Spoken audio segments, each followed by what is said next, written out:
Hello and welcome to Screen Damage Podcast with me, Ankit, and Anup. So today we are discussing the movie The Music Room, also known as Jalsaghar, from 1958, directed by Satyajit Ray, and it's a movie about the royal anxieties over the decay of old bloodlines. And without further ado, let's get to the episode. You, my noble self.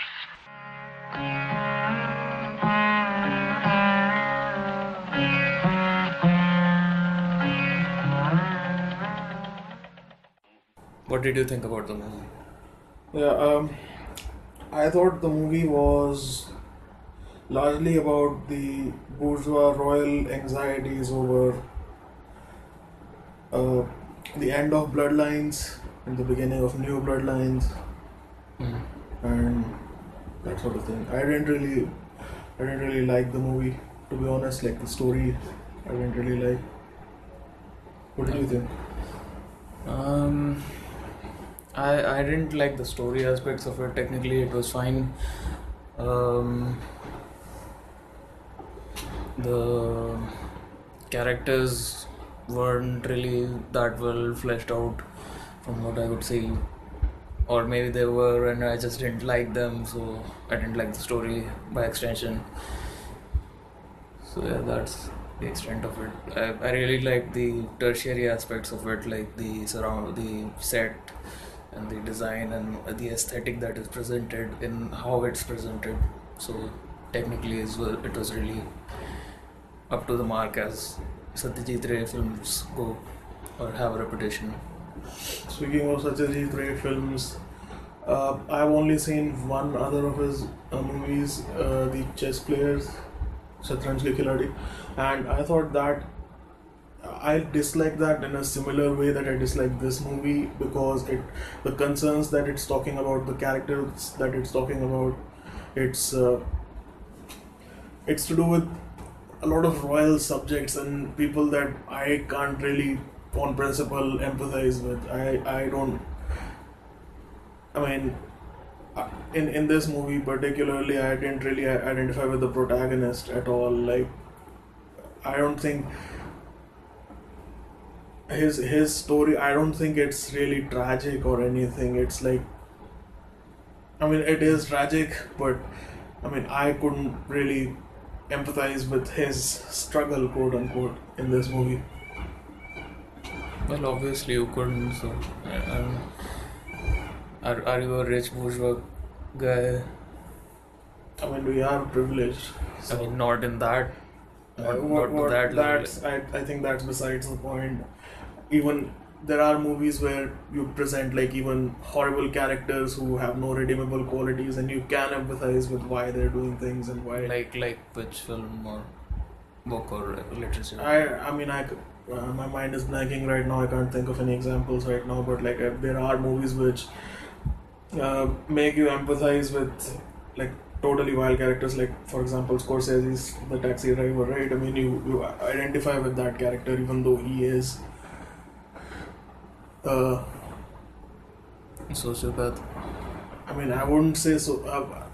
turns I into a mean, sociopath. my thing there is that it makes you understand why he does things, and in this movie, I don't think there is that connection. Like, why is he doing things? Why are things happening? And even when things are happening, it seems to me that I can't really relate to why they have to be that way. Do you think Raghav Raman or what was that movie? Kashyap movie?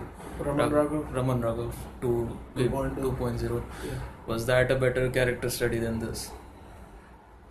I don't agree that this movie is a character study. I mean, it does try to portray And I a don't- I character don't in its even- totality from front to back, right? I don't even think that Raman Raghav 2.0 was a character study. Well, it tries to really hard get into that guy's head, but like it doesn't really. I don't. In the same manner this doesn't, right? To be honest, I don't see the connection. but I in don't see these movies. So not the connection. I'm just talking about in that. I don't think I would say that in this movie, in the music room, I don't think there is an overt vileness to this character. I don't think there is an overt. Don't you think there's some aspect of vileness in that he usually, is just being a bourgeois asshole to people and like doing whatever and not caring about anybody around him, not his family, not his kingdom, quote unquote, or whatever. Don't you think? I think it's interesting that it is couched in the post-independence India, where the people who held power before are no longer the sole proprietors of those of that power. And No, but this is kind of a willful thing that happens to him, right? Like he is willfully just trying to be up his own ass and like into music and those yeah, kind but of I think things. it's contextualized very well. Do you remember that scene that happens in like after the first Jalsa or that happens? He goes back to his wife, right? And he says something about him protecting the village or something.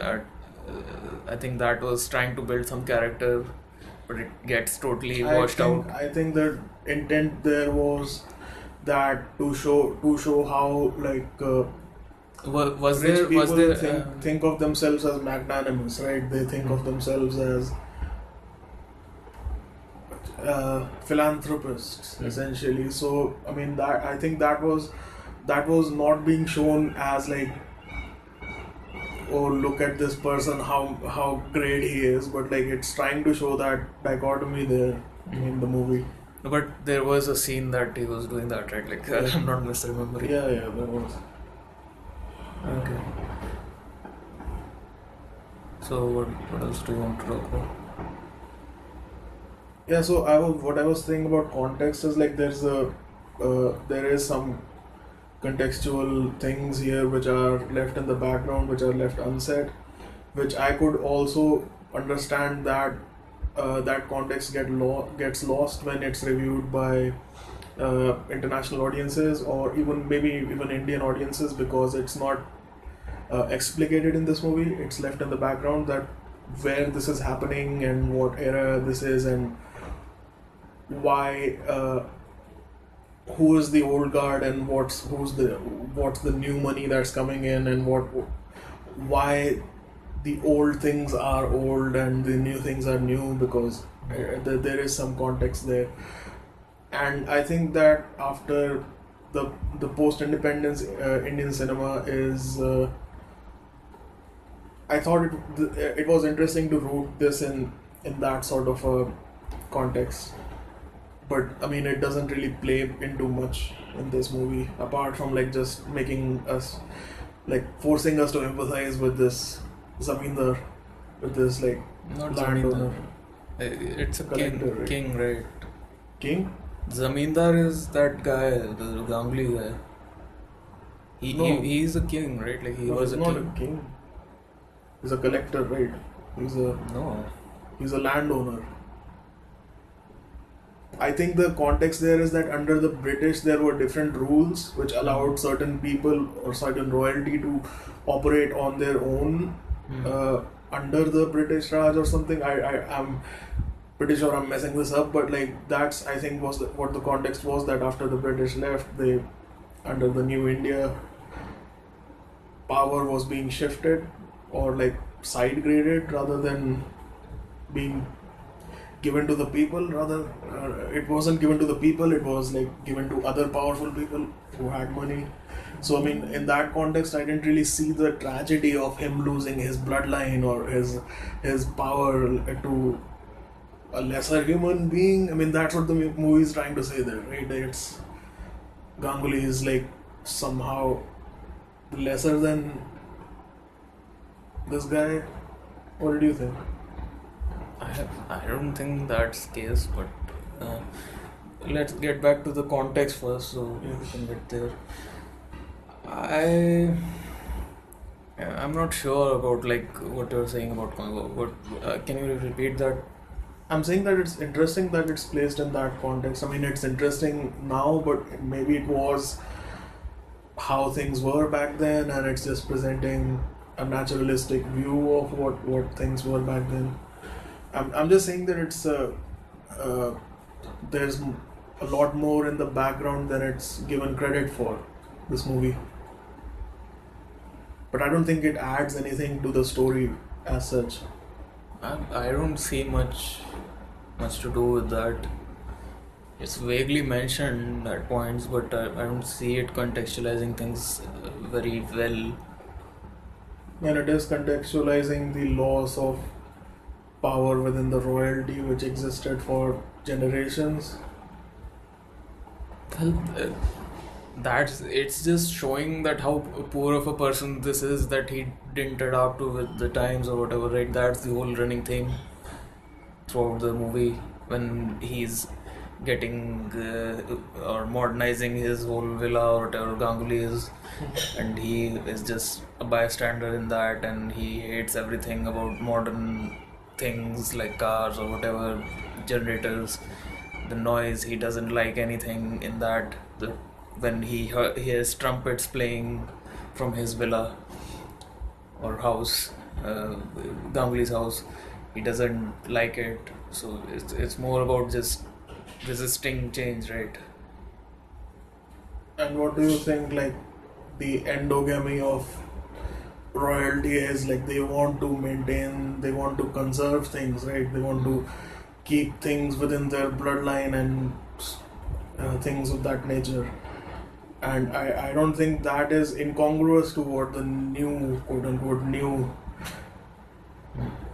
people on the scene is. Like, it's the same. It's like shifting power rather than distributing it or something.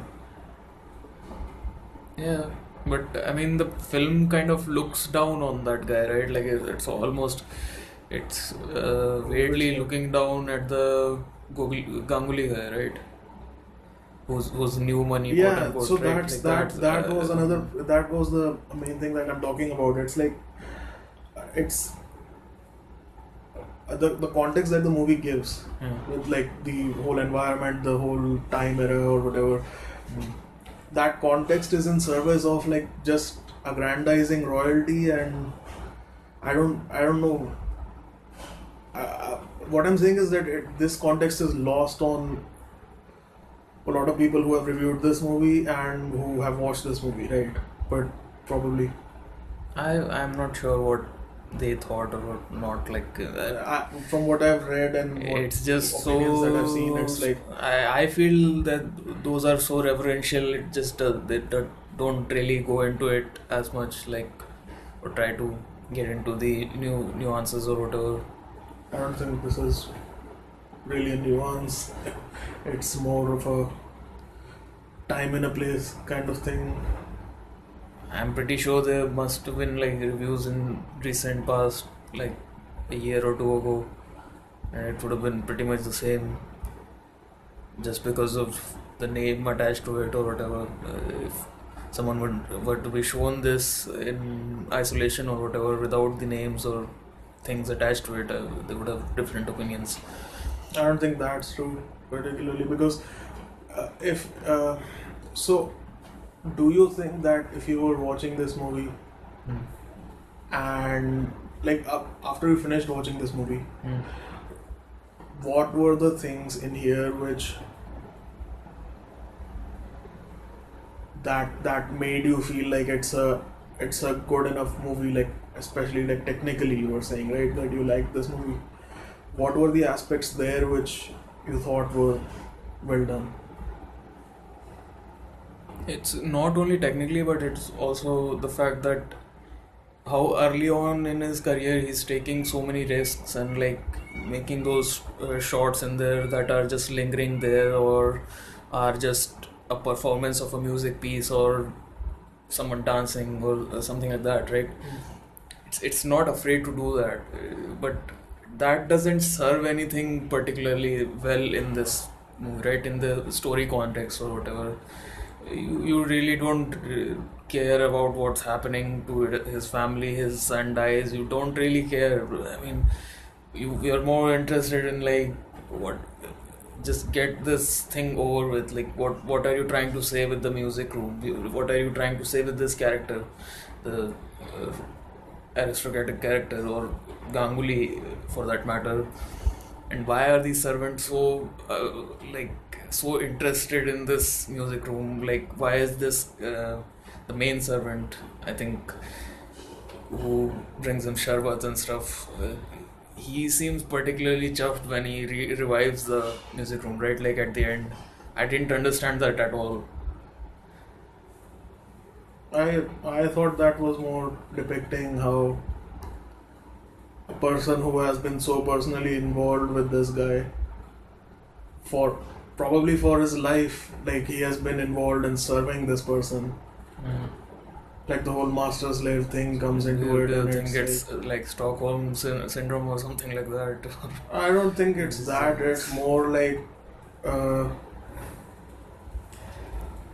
if there's only one person that you've been deemed to serve for your whole life, then you would have some sort of residual empathy towards them, regardless of anything.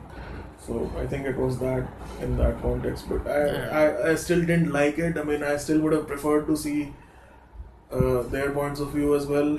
The musicians who are being invited to Well, I guess serve you these sort guys. of, well, not the musician, but like the other guy, I don't know what his designation was. The. He's probably like the person who keeps the house or something. I don't know. He Yeah, he was the housekeeper, I think. The other guy was the servant. So the housekeeper character is kind of not. He's kind of telling it like it is, but getting shot down and like and that getting shot down is shown. quite common between all the people around this guy. Like it's just him being an absolute just curmudgeon to all of these people for just no reason, for like just egotistical reasons, What's the curmudgeon? like totally being curmudgeon is essentially, from what I understand, it's like him being a shut-in, him not going out anywhere, and him being like totally bitter to the people who are trying to reach out to him, and him like his ego comes in the way of everything that has been happening around him. Like it's just his indulgences that cause all the things that happen in this movie, and it's like him still believing that it's So yeah, the thing you were talking about in context to this, right? Like the fall of the British era and coming of these people who were landowners or kings or whatever at that point, coming down from their pedestal, right?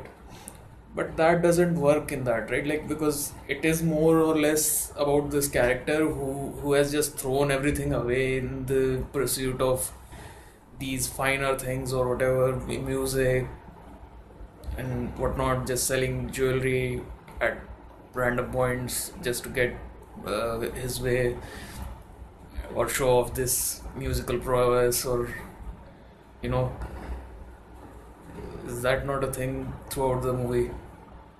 How does that context work?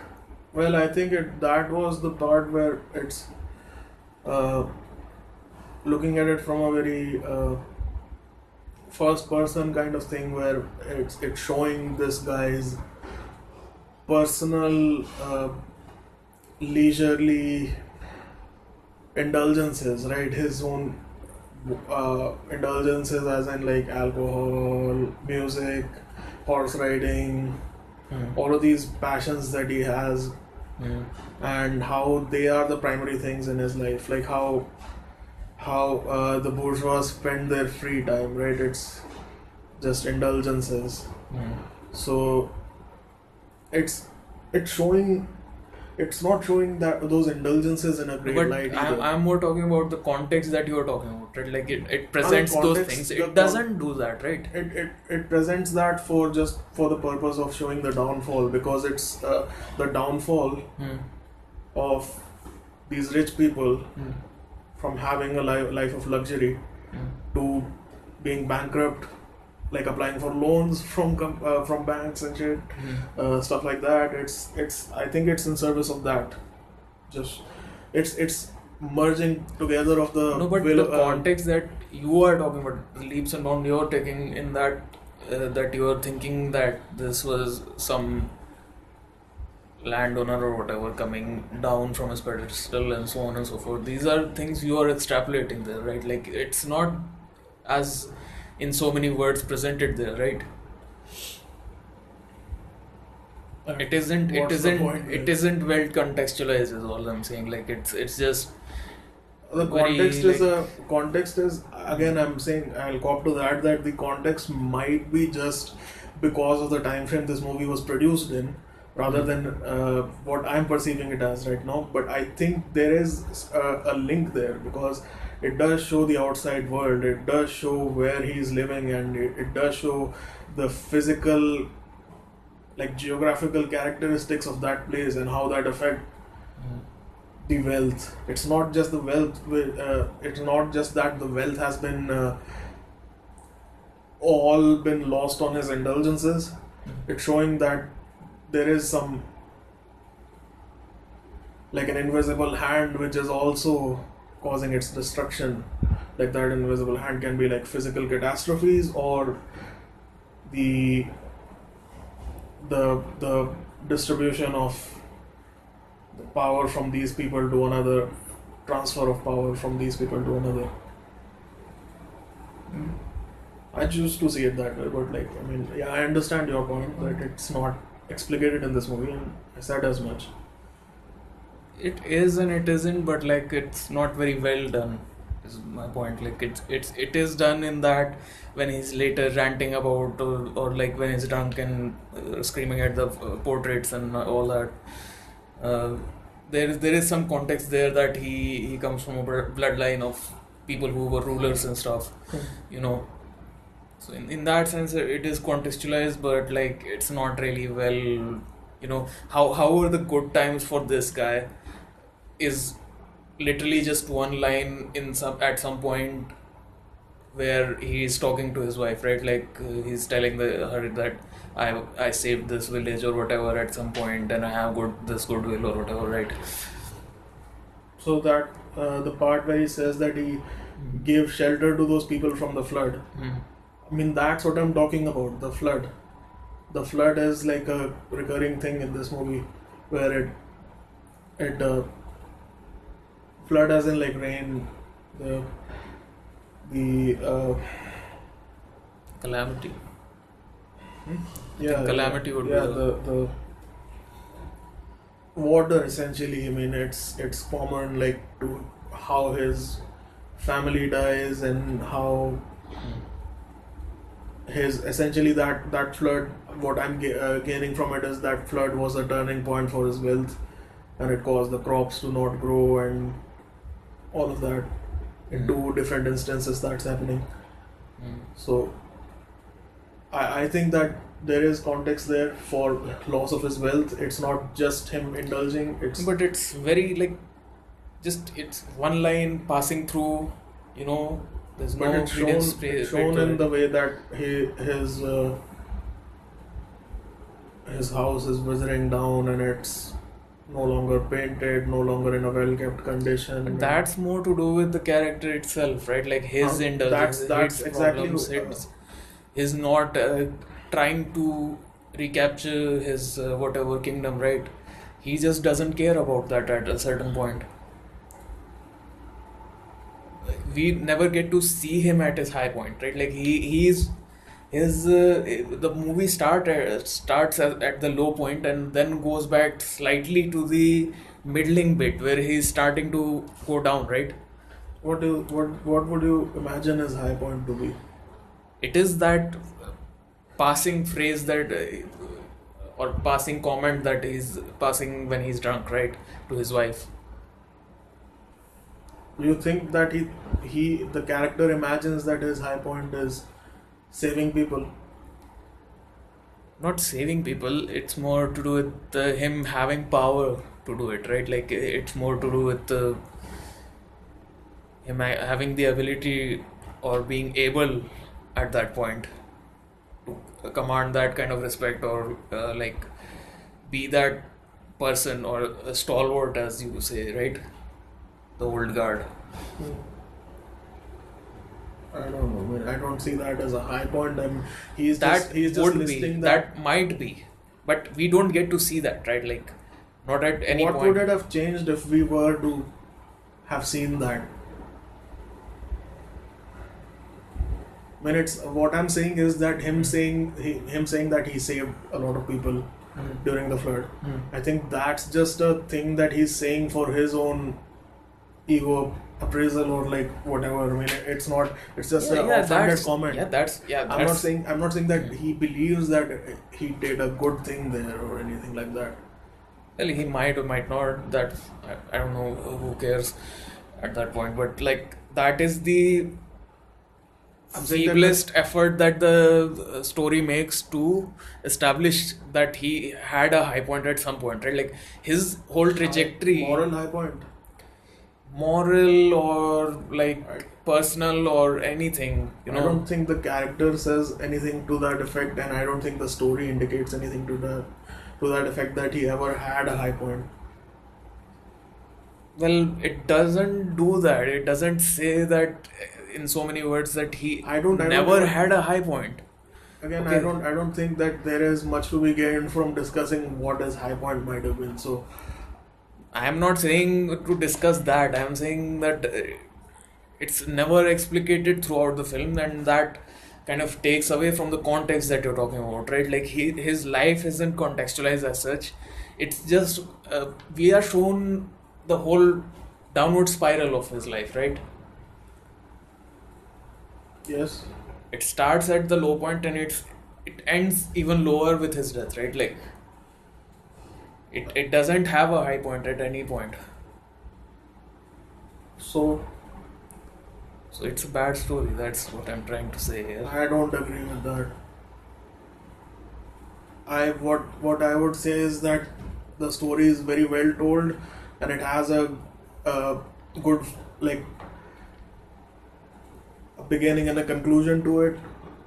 And I don't like these characters is what I'm saying. I don't like why this film is like in so much on this character's side.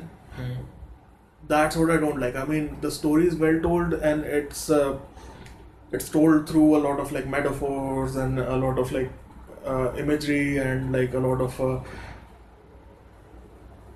points where it reiterates itself, like why these things are happening and how his hubris is leading to things happening and all of that.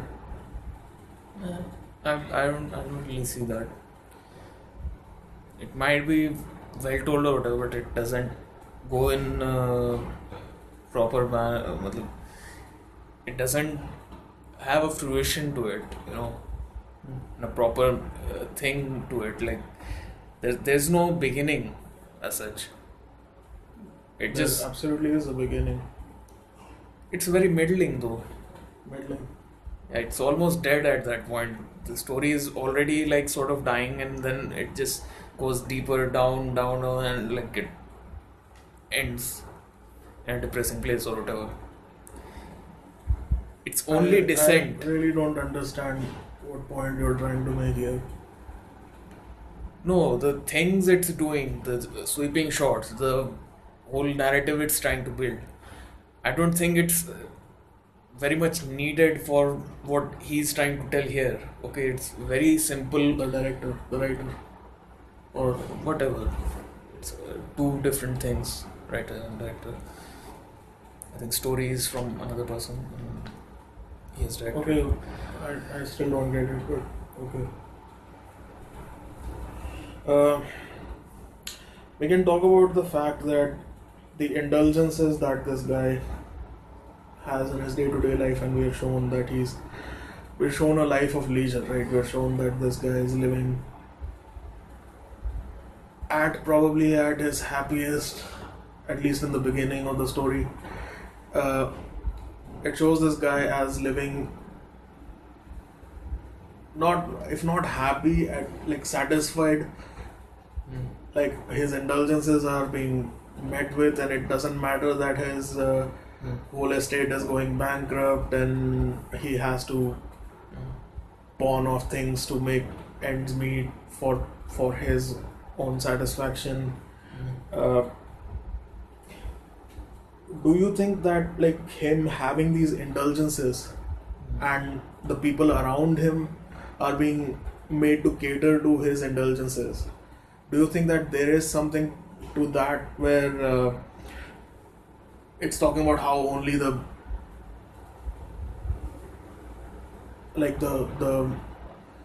male, I mean, not even male, but like this only this guy's whims are worth considering, even in this, like within the story and within the movie itself. Like it's, do you think that's true? Like his indulgences, only rich people can have indulgences, and nobody else can, and everybody else has to like cater to those indulgences. I mean, the movie is trying to say that, or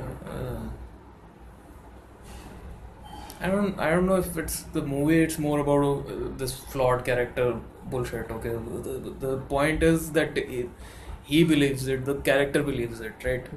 So he's just portraying what the character believes, right? Like he has a story that's been given to him. The director, he's just directing it. Essentially, that's what's happening here, right? It's just bad storytelling, not storytelling. It's more bad story.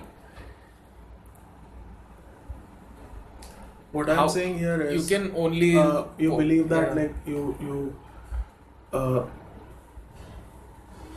in even in real life you see these people who are like who are rich at this very moment, who are living bankrupt, like they're just keeping up appearances just to appear rich, right? That sort of thing. It happens in this movie, right? He's just doing everything he can to keep his image afloat, like that mirage of him being rich. Yeah. That's being kept afloat. Point being, The point being that it's at the expense of everything else in his life, even the lives of other people. Do you think that this is like the indulgences that he is being granted by other people? Like even the character of Ganguly, he comes in multiple times trying to like essentially to coddle him, right? I mean, just like invite him or something. Like it's just, and his response to those things. it's not coddling as such though. It's more to show off, like that I built this or whatever. Yeah, but he could have gone to those things, right? He could have like if he No, wasn't but like Ganguly's so egotistic. intentions are two-faced. Okay, in throughout the movie, it's not through and through as if like Ganguly is some, good guy in this. He's as flawed as this guy, like from what you can see. My point wasn't here. My point was that these indulgences, as like Ganguly's imitation of his indulgences in his own life and modernizing it with whatever things that he's doing, it's more of a conservatism. Don't you think that these indulgences that he has, and it's like the primacy of his desires to be fulfilled and first and foremost? Don't you think that's like what the movie is about essentially? Yeah, but I don't care for that, right? So I didn't like it. That again, that ties back to what you're talking about. How it's this is even if it is a well-told story of these indulgences being fulfilled, it doesn't really. That is what makes me not empathize with the character, because it's being told in a way that like it's aggrandizing this character rather than it gives him enough time to explain like why he should be like his manifesto of like why his indulgences need to be met because he deserves it or whatever. I mean it, and that really doesn't sit It's well not with me. a deserve either. It's more like because he decrease it, right? At the end where So he's talking about his forefathers and what their names were and what the pedigree that he comes from, the bloodlines that he comes from, and like how he's superior to Ganguly is because of his blood. I think there is that element to it. Like he believes that because of his royalty, he is superior to other people. that element is throughout the film, right? Like it's the classist element or whatever you're talking about, or casteist even to an extent. Okay. So Yeah. those things are there throughout the movie. Him not taking money initially from that land or throughout the film, even in that last jalsa that they have, he doesn't let him, you know, present the dancer with a gift or whatever. It is present throughout the movie. It's not just that scene or whatever. It's It was just that scene. I'm saying that. Don't you think that this is primarily what the movie is about? Indulgences yeah, and how they affect other people and other people's lives. yeah. Yeah. But I don't know about that part though, like where his wife or whatever dies.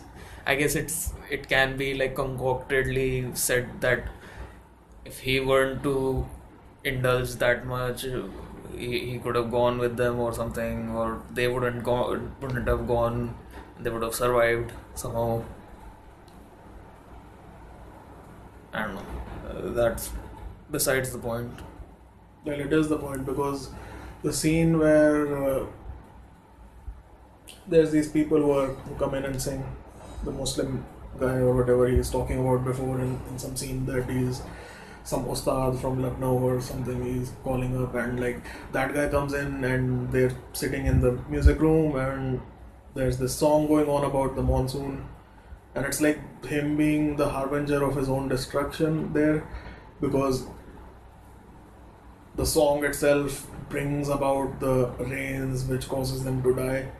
You can see the even the indications of pestilence there because you can see the cricket falling in his drink and uh, stuff of that like that of that nature because he because of his indulgences because he has uh, caused like there are two things there, right? He has Whatever. It's just that scene and the last scene where he dies. Those are like there is symbolic you know, richness there and you don't want to discuss any it is symbolic richness.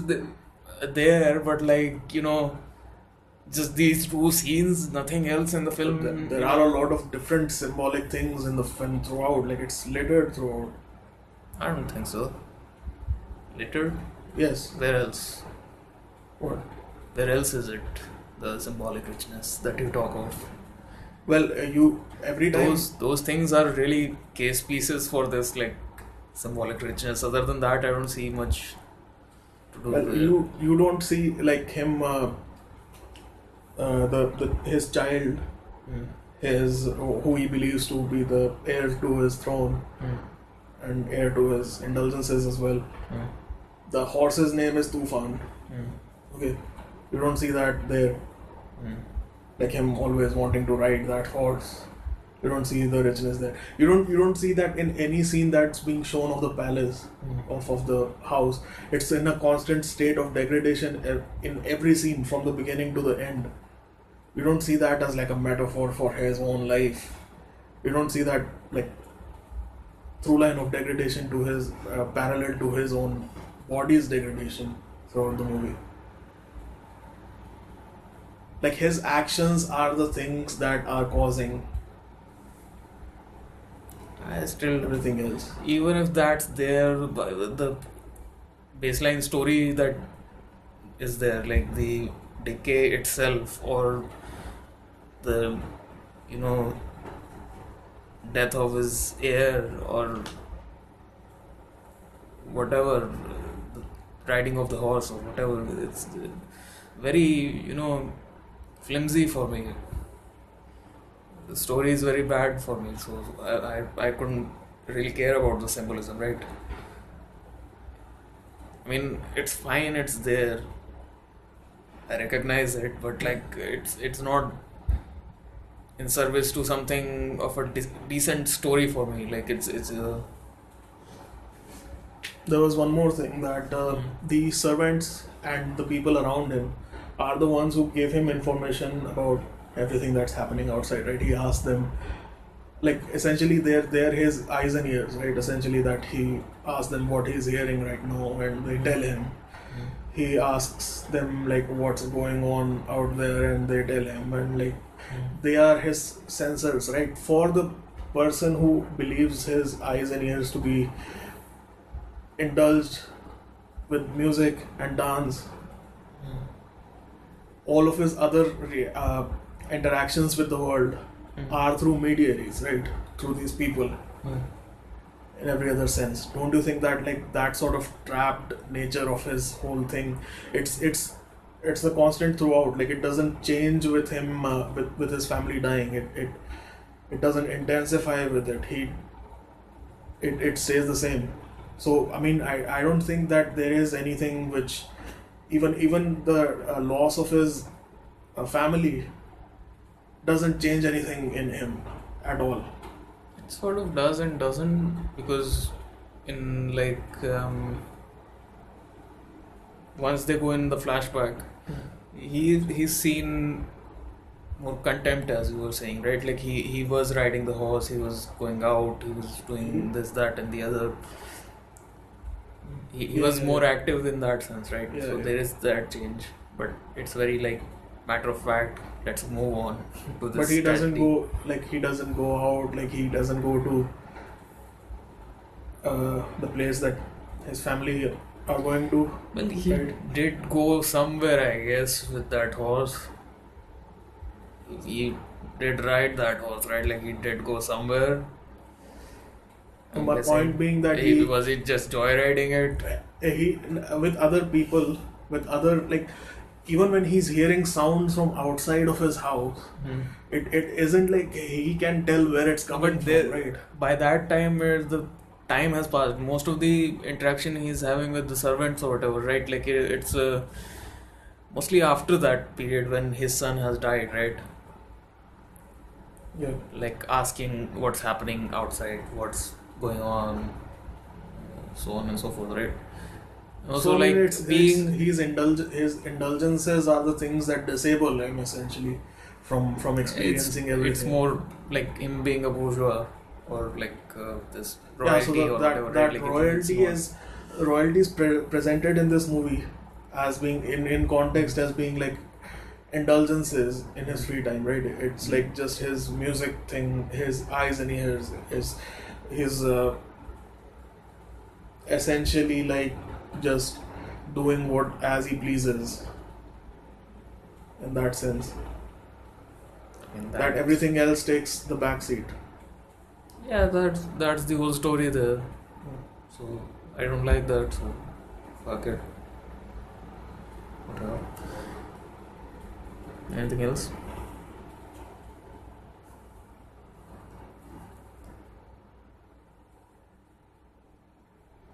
Yeah, I wanted to talk about the camera work and how it tends to the camera work and the lighting, how it tends to like frame the all scenes which involve him are framed like on him, and like even if they are focusing on some other characters, it's like outlined with him and his bourgeois cohort, right? It's not like it doesn't, apart from like a few scenes, it doesn't focus on the lives of the people whose labor is being consumed by these people, right? Like the servants, their lives aren't important. The musicians, the dancers, their lives are marginally more important. I mean, they're given some scenes where it's not framed by these guys outside. I mean, On the outside, So on the rim. what's the point here? The point is that it's more about him than anything external to him, right? I mean, it's and that really detracted me from like the movie itself. I would have liked to see more of. I mean, even his wife's entrance into the movie is like after so many minutes where you don't even see her inside the house. So it's like such an invisible thing. Like it's the whole movie is trying to present his point of view, right? So I mean, I it's guess kind it of is. it's kind of like giving you tunnel vision into his point of view, and that kind of irks me. I think the tunnel vision is through music, right? From the get go, it is him asking his servant in his old age, What sound is that? Shehnai kahan baj rahi hai?" He's asking that sort of things, right? Like, it's just from the get go, it's set up to go in that line, right? Like, it doesn't. And then there's the Jalsa that's happening. And after that, we are introduced to the other tertiary characters as such, to an extent. Even then, we are not given those characters, and other than Ganguly, maybe. Other than that, he nobody else is given any credence, right? Yeah, So it is primarily showing his dominion over other people, right? it's not even about dominion; it's more about his, fascination with music or whatever. That is the running theme throughout the thing, and or if it's done kind of poorly, that I agree with, but like it's whatever. That's the whole theme, right? Yeah. So, what was your point? My point was that it's everything in this movie, from the camera work to storytelling perspective. You're saying that it's more about him. Yes, and Right, I didn't like uh, that. That's what I'm saying. I didn't like that it was about him. I would have much preferred to seen the lives of people who are around him, and like if it could have been framed in such a way that it's showing him, but through the eyes of others. That I would have liked much better. And here it's like Yeah, more everything is like first person, primal, like showing through his eyes what he perceives the world to be, and it's like kind of off-putting after a while. I see a lot of people who feel empathy towards him by the end, like his struggle and whatnot, and I don't. you would hate not. him more, if not less. Like Yes, it's yes, just exactly. it's just degradation at its worst. Like it's, that ending scene is really random. Really, it doesn't fit with the character as such. I mean, that's the symbolism there, right? That he is. It's implied that the boat is like a symbol for his family, and Even if it is, even if I know that, it doesn't do much for me. It's kind of a flimsy explanation for why he just decided to do this garbage or whatever. I guess he was drunk. That's kind of an explanation. But whatever, it doesn't really give me anything. it gives Okay, you a he tragic death. died. Yeah, okay. What? Tragic death, as in like he's in the scene before he's aggrandizing. It doesn't seem tragic though, right? Like it's very explained, Yeah, very but I'm controlled. talking about what the intent probably was. That it's like showing Yeah, him. intent can be whatever, but His in the previous scene, he's talking about what his whole history was, like his whole ancestry, not history. It never talks about his history though. yeah, the bloodlines and Okay, anything else? This is just.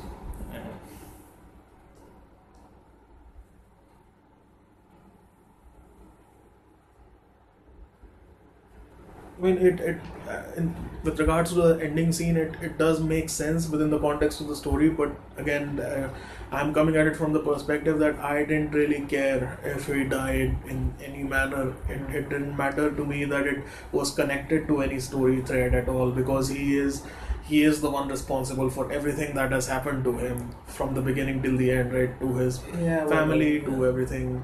by the time he decides to like empty his coffer to like do this jalsa at the end and throw money at this dancer. I didn't understand that. Yeah, see that Like that again. I got lost after So that. they're I mean they're trying it's being, I think the movie itself is in service of like showing him as like some sort of triumphant victor in that scene, right? Yeah. So that's where it totally had like untethered me from this movie, because it's like Yeah. I don't. I thought that at some point there would be some redemption or some shit or like some factor that would happen, you know. Yeah, when but when, again, when it's that like- scene happened, especially where like he pulls the shears and like he sees sunlight or whatever. I thought something good would happen there, but like it was just like very expected or whatever. Like just this descent would just go in downhill again. Well, let's talk about the technical aspects then, because I think that's what we liked about this movie, right? You think that technically, like the locations that were being chosen and the house itself, and the lighting, and the way that things are conveyed, would you say that those were perfect in this movie? Because I thought they were like quite tightly wound and like shown in a very restrained kind of manner. I mean, it is a, uh, I mean, as compared to any era of Bollywood, it is naturalistic, more naturalistic, and it does show. Even though the performances are quite somewhat stagey, right? Yeah, that's the conflict I had throughout the film, right? Like the when you're like seeing that opening scene even or any other scene where there's a tight shot of the face or where the lighting is really good, you want to engage with that, but like the story is so at odds with it, you know. It's Well, we have done. We have exhausted the topic of the story. We should just. I'm just talking about like the how the shots are framed, how the camera moves in certain shots, how like when he sees the light but- for the first time yeah, in but Ganguly's thing. it how- again, you can go at it till the, you know, whatever happens. It's not about the technical aspect don't work without it. It has to be in tandem I'm with not the saying story. it does. right? I'm, Like I'm just saying like we should have like some sort of place where we're divorcing it from the story and we're talking about it, because I liked it a lot. yeah, it's really good, but like again, it can only take you so far, right? Like it can be technically I'm not competent taking and be- anything anywhere, man. Like I'm just No, I mean, I'm as just in- asking you to just divorce yourself from the story. Just talk about what you liked about the technical aspects. At least one or two things that you would say that you were taken aback by in this movie. Did anything like that exist for you in this movie? Is what I'm asking. those were the only things that were keeping me going in this, right? Like I wasn't, I checked out of the story throughout like the first, I mean second half, once the sun dies or whatever. After that it was on autopilot or whatever. I was just looking at the shots and dance sequences or whatever, how like adamant he was in showing some of the scenes in totality or whatever, which didn't or wouldn't have been shown in their full nature. And still you see this film, it's like 1 hour 40 minutes, and like it doesn't waste any time in that sense, but it does waste a lot of time, you know.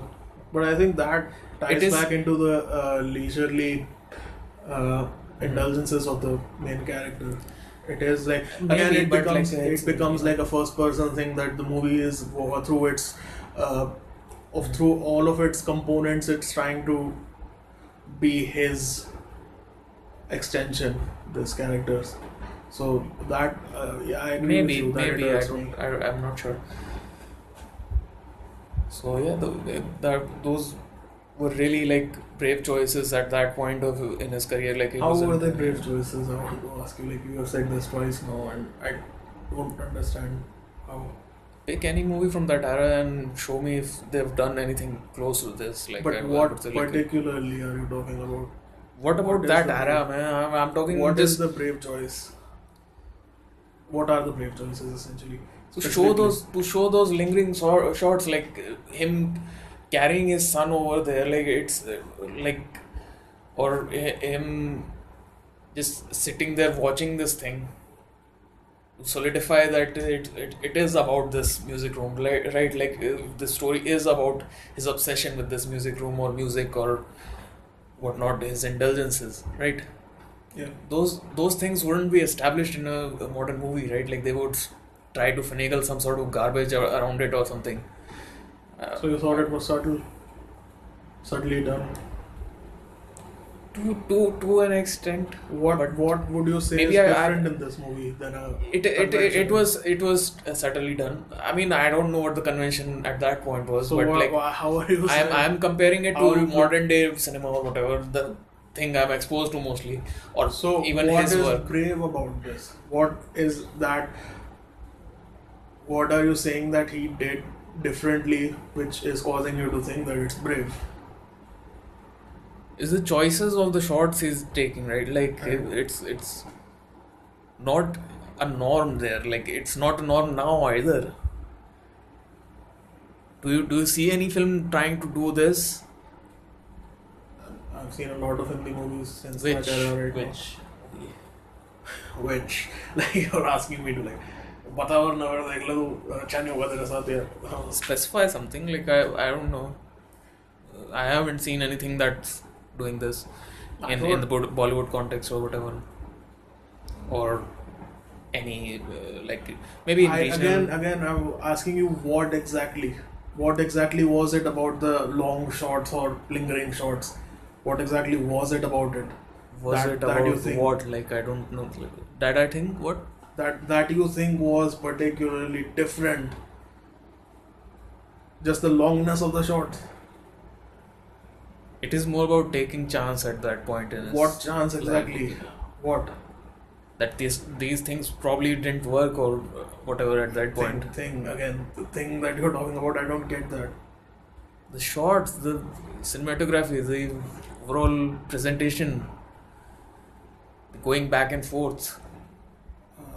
It was like 1962 or what, like 54, I think. 58, I think,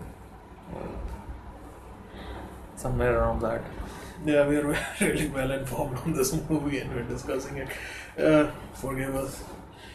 Okay, one other point that I had, like the final point, is like the whole contrast that the movie is trying to show between the old ways of doing things and the new ways, right? Do you think there was anything particularly good about that? That sort of like the becoming obsolete, right? The whole theme of the movie. So the technology that it's being shown, like the electricity, the Cars. vehicles, the modernity of the new house that he's building. He's asking the servant in a scene, right, that have you ever been to Ganguly's house, right? And he's talking about how it's not as royal as this house. What's the question?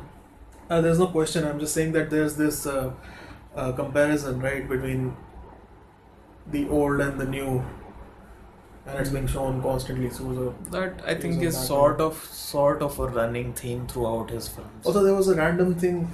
Yeah, it is quite explicit in this. But there was this one scene where he's hearing background sound, and there's this English marching band song or something which is being played in the background. Not Englishman. It's just trumpets, Yeah, but it's trumpets and the tuba. but and the tune that it was playing was some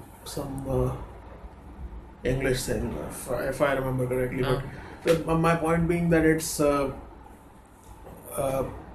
he tells the servants to close all the blinds, right, at that point, like he doesn't want to hear any of that. So do you think that any of it was effective in this movie, like this sort of contrast that he's trying to? I mean, I personally didn't care about it, but whatever. It was just a matter of fact sort of thing that was passing through the But story. you noticed all of it, right? It wasn't mean- anything subtle about it, right? I mean, there's not much in the movie, so kind of have to notice it. It takes its time, even though it's just for 140. Hmm. How do you think he's introducing those long ass shots in there? You know, those. But those shots serve a purpose. It's No, not but as if they're superfluous. no, but everything in this is like it has ample amount of space for you to cognize it and like have a look at it, right? Like you cannot just glaze over things as such. Maybe some dialogues or whatever that get glazed over, but like some most of the things you kind of remember, right? Like it's not that hard to recall because of the spacing or That time reminds me spent of between another them. thing that I really liked about the movie was the details that are being presented through the background.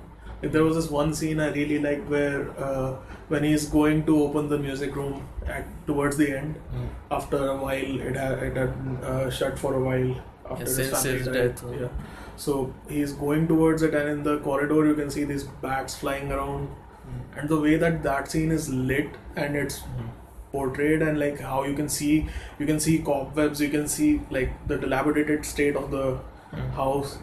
I thought that was like quite a good imagery, and it showed like it has like a metaphorical uh, slant to it. That sort of thing exists throughout the movie. It's not just that scene, but like it's the way that scenes are lit, the way that like shots are conveying things without you even noticing them. I mean, you said that you have to notice them because it's quite in your face, but like I thought that was well done, and I think if I were to say that if there's any difference between his movies, Satyajit Ray, at least this movie, and the modern output of Bollywood, I would say it's that it's loudly understated. Every shot in this movie. Uh, you had anything else to add? You're done. Yeah. Okay, so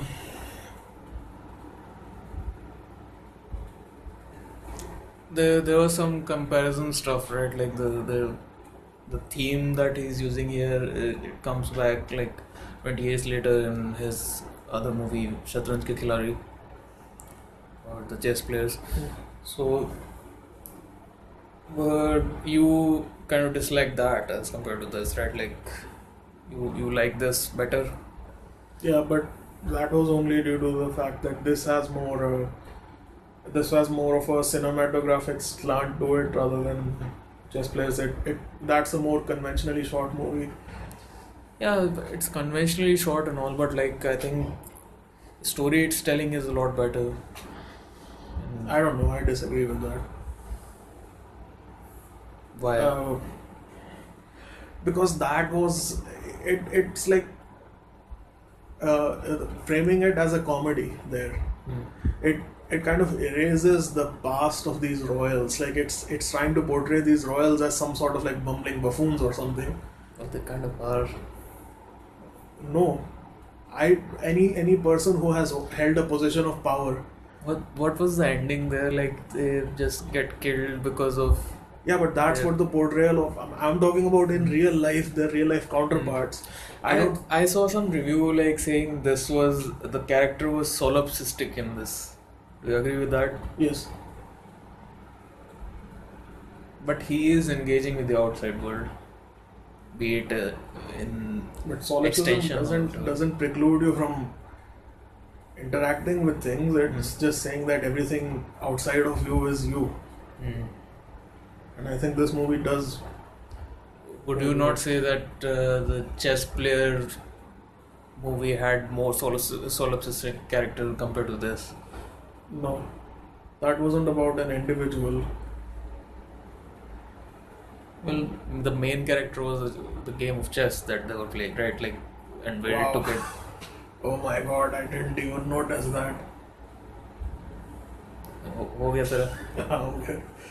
नहीं, I don't think that main character was the game of chess or anything. I thought that there were two people, like two royal people who are no longer royal, and it's being shown that how they're choosing to what they're choosing to be as their last symbol of royalty.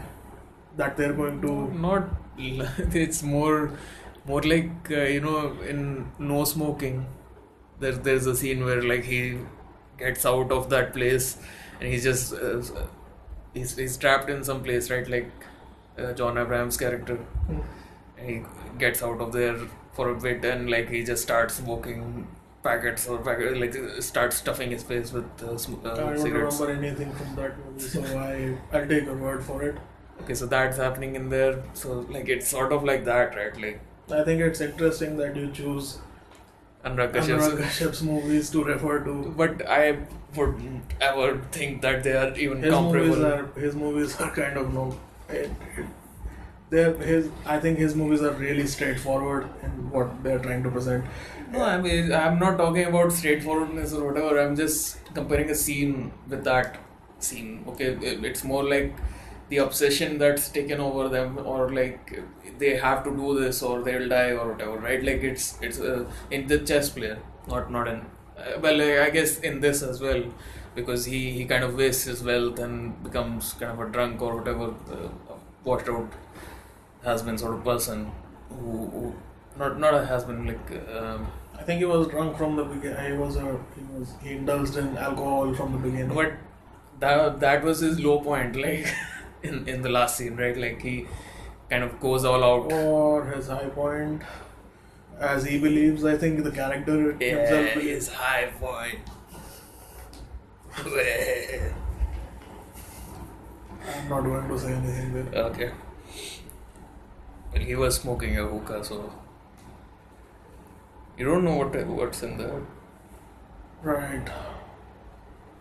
Moving on, there's this last point I noted down, which just says Johnny Liver Kathak. Speak on that. Why would I speak on that? That's your indulgence, right? Like, It's my indulgence. I just wrote that down and I don't know what that's about. So, there. that's like that Seinfeld bit or something where he just doesn't remember what he's wrote down and he's just showing everyone what is this. Is this Seinfeld now? Yes, this is Seinfeld. Okay. So you don't see the comparison that people make with this and Shatranj Ki Khiladi. Absolutely see a comparison, and I absolutely see that these are similar stories. But you don't see that that has a better character sort of. See the point I was trying to make earlier, which I got tangentially like, derailed, as I usually do. I was trying to say that movie portrays itself as a comedy, right? And it erases the fact that like these people, these bourgeois rich people, they have like advertently or inadvertently they have a history of violently gaining from other people's labor and lives. So presenting that as like a comedic kind of thing, and like then portraying them as like some sort of bumbling idiots who just want to preserve their bourgeois chess. pastimes or whatever. I didn't really connect to that.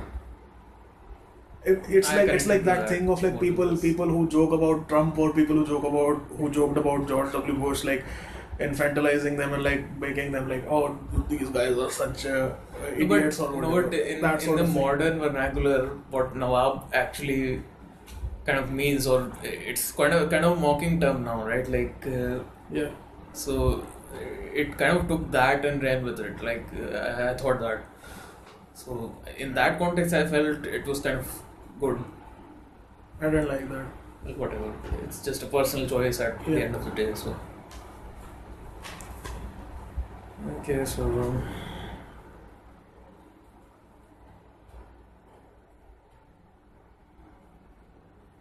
I guess most of this we covered already. How bankrupt the character is and so on and so forth. Like literally and figuratively. Well, yeah. Bankrupt is the main character in this movie. He is Underlined bankrupt on my Yes, face of yes. paper. Like the chess was the main character in Chess Player. The Here- chess. Yes. The chess. Here the bankrupt is main character. The chess was bankrupt. You went too far with it. Like you should have just like let sleeping dogs lie and you So the other movies I watched that came around this time or whatever, it was Paras Pathar or Philosopher's Stone, where that's a comedy that he did. So that was really bad as well. I think I I haven't seen it. said that probably is the worst. You should just watch it to witness the train wreck that it is. I remember reading an article about Satyajit Ray and his whole caste supremacist outlook and how his movies mirror that. And I'm inclined to believe that based on these two movies that I watched, but I'm willing to give his movies a chance later on, or not as urgently as I want. I think we should watch Apu trilogy at some point because that's purported as some sort of pro-poor thing in places. It doesn't matter if it's pro-poor, even a pro-poor story can be presented in a caste supremacist manner. They can probably, but I saw The Big City. I really like that. That's I think probably the best one I've watched. I don't remember two or three others that I watched that I really liked as well. But those are usually based in like the bourgeois, real modern times or relatively modern times. He shot them in 60s, 76 or something around those times. So it's showing a bourgeois struggle and some other aspects to it, like feminist aspects and whatnot. Those deal with those characters really well, like compared to this, and I really like his characters in those movies. Like, but this has been a low point for me. One of the low points in Satyajit that I have watched. Yeah, other than that, I don't have much to add. Bye.